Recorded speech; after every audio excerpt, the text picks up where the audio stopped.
તો કેમ છો મિત્રો?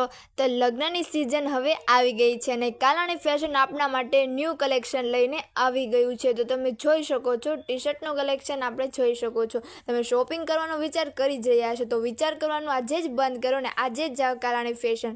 તમે ટી શર્ટમાં આપણને અત્યારે હુડી ટી શર્ટ મળી રહેશે. અત્યારની ફેશનના બધા જ બ્રાન્ડેડ ટી શર્ટ આપણને ત્યાંથી મળી રહેશે. તો મિત્રો શર્ટના કલેક્શનમાં પણ એવી જ રીતે આપણને બધી જ જાતના શર્ટ મળી રહેશે. તમે જોઈ શકો છો ડબલ પોકેટના શર્ટ, ચેક્સવાળા શર્ટ અને ડિઝાઇનર શર્ટ આપણને ત્યાંથી મળી રહેશે. મિત્રો તો તમે આજે જ જાઓ અને આજે જ સંપર્ક કરો કાલાણી ફેશન. તેમાં તમને પેન્ટમાં પણ તમને એવી જ રીતે કલેક્શન મળી રહેશે. તમે જોઈ શકો છો funky pant, formal pant, cargo pant અને એથી પણ વધારે તમારે જોઈએ તો કોટન પેન્ટ પણ આપણને ત્યાંથી મળી રહેશે. મિત્રો તો આજે જ જાઓ, રાહ જોયા વગર આજે સંપર્ક કરો ચક્કરગઢ રોડ સહજ હોલની નીચે કાલાણી